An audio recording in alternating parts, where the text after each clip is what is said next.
What is going on, guys? Welcome back to Shane's Guitar Shack, and today we've got a fun little project.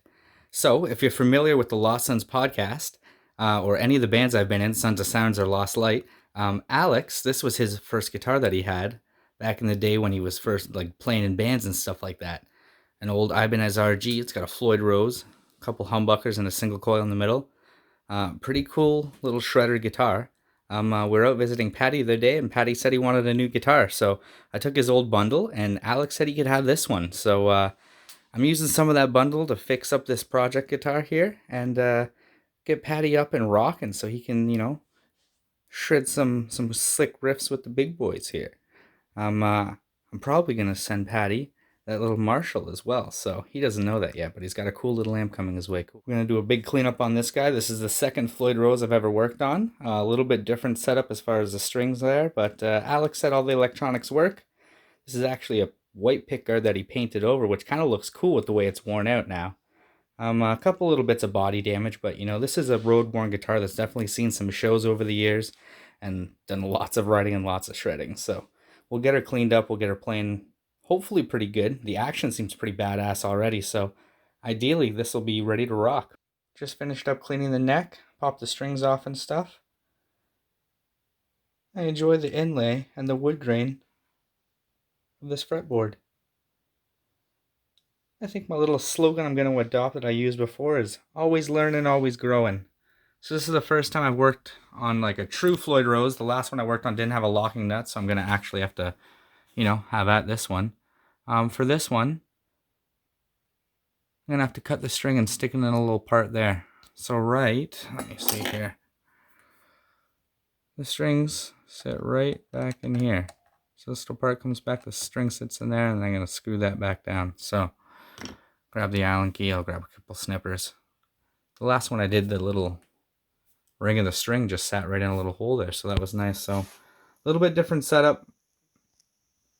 What do we say? Always learning, always growing. So I was testing the pickups, and I noticed that the middle pickup didn't work at all. So I took it out and I did some fiddling, and I'm getting a little bit of change when I mess with the lead and the ground wire there. So I'm just going to add some solder points on there. It looks like there's not too much, so I'm going to try and see if I can add a little bit better connection there. Maybe throw a couple little bits on top of the pickup selector areas. There's a couple little, they're not too, lacking, but there's, a little bit on that red one could come in. So I'm going to do a little bit of work in here, see if that helps. I was just looking over the guitar. I did a little bit of wiring, and it didn't fix my my issue with the middle pickup. I left it sitting overnight to kind of figure out what I'm going to do and come back at it again today. Went over it, I saw that the back ground jack was actually not attached anymore, so I'm going to reattach the back ground jack. As I was flipping the guitar around, one of the little stoppers came from inside that helps hold the string in. Alex had actually warned me about that, saying one of them was cracked, and if it came out one of them was cracked, it might be an issue. So here it is. I super glued it back together. We'll see if that bad boy holds the way it needs to. I have confidence that it will. It seems to be holding all right now. Once it's in there with tension on the string, I don't think anything's going to go anywhere anyway. So I'm going to solder the ground wire back onto the plate, and we'll see where we get. The disaster bench is in effect right now. I really just kind of had at this over the last day, and we're almost there now. So I got the pickguard back on. I did rewire or solder that ground wire onto the back plate. It didn't affect this middle pickup at all. I've done the couple things that I know how to do as far as fixing the solder points and stuff that I could, so I couldn't really figure it out. It is what it is. I know another tech that had taken a look at this beforehand, so maybe he actually did something to disengage that or wired up the pickup selector in a certain way. It's not something that I need to dive in too much on. We don't really need that middle pickup on this guitar. This is going to Patty, so he's not going to really use that. He's all humbucker. So I'm just about to throw the locking nut on top there. I finished doing my setup. It was my first time working on a little bit different guitar, like I've been saying, always learning, always growing.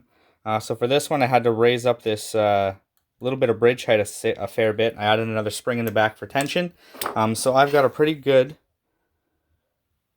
height right now. It's a little higher than flush. I kind of wanted it to be up a little more because it was a little tough getting a good action going.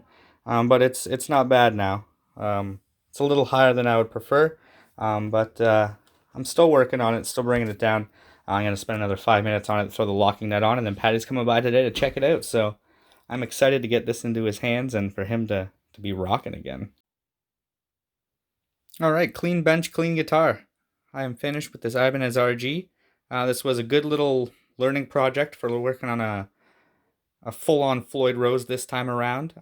Adjusting the back end and really figuring out where I should have the tuning and how that locking nut's going to affect it when I lock it in, and how much give those little adjusters have on the back end. So I did take it off and on a few times to get the tuning exactly right, so I did have some give either way. If it got, a little drier, a little more humid, if that neck moved a little bit. So we've got a little bit of giveaway now. I really enjoy the way that pick guard looks, a little rubbed off look. It's ready to rock. Patty will be here a little bit later on, and maybe I'll give you a quick little demo now. All right, so let's check out what this bad boy sounds like through a big head. I figured I'd bust out the old PV Double XL for this one. I got this one through the trade deal. If you didn't see in the last couple of videos, I fixed up all the pots and stuff like that, and it rips now. I did have a bit of a ground issue. I had a fellow tech help me look at that, and it was just a simple pinch wire, so I didn't really have to do anything. Essentially unpinched the wire a little bit, and we were fine. So this thing rips now, so I wanted to kind of show it off a little bit before I have to get rid of it. This thing sounds badass.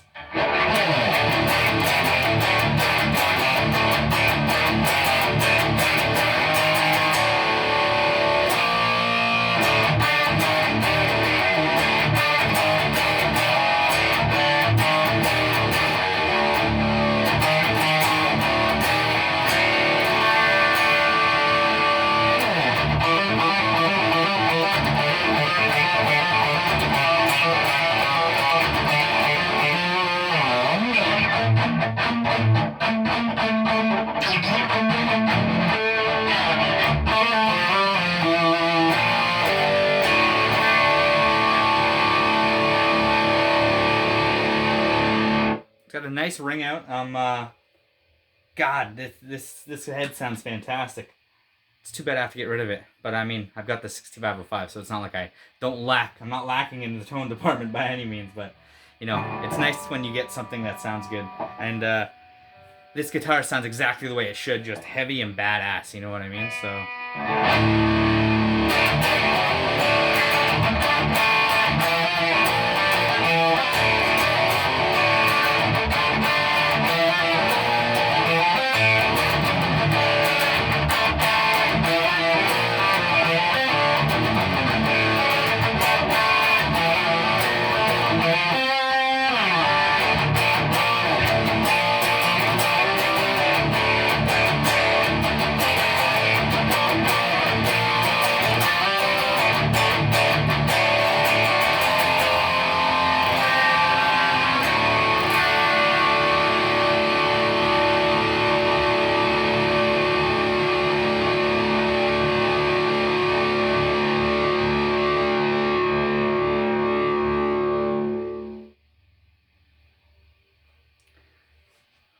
Well, this has been another episode of Shane's Guitar Shack. Thank you for stopping by.